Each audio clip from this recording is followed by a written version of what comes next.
Thank you so very much. I'm called Pascal Kanamugire. I'm the head teacher of GS MUKARANGE Catholic, located in the MUKARANGE sector, Kayonza district, Eastern province. I was very interested with this action we are coming to do. Learners are able by now to know how they can wash their hands. They knew before, but they didn't know steps, but now they know 6 steps that are using to wash their hands. Not only themselves, but also their parents, their society, their community they live in. They will teach them how they can wash their hands while using things to eat or doing other things. So we are very interesting and we are wishing you to continue doing this serious action. Thank you so very much.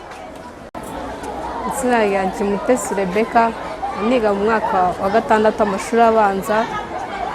Igikorwa cyabaye uyu munsi ndacyishimiye cyane kuko twatwigishije byinshi cyane bitandukanye, birimo uburyo twakwikorera isuku aho twatugiye hose, tuvuye mu toilet ndetse n'ahandi hantu hose hatandukanye.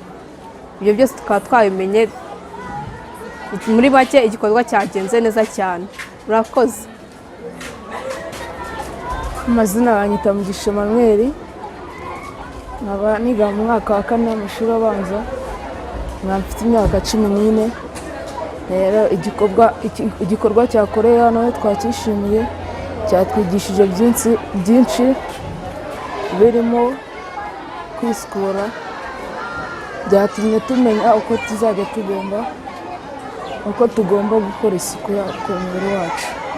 Murakoze.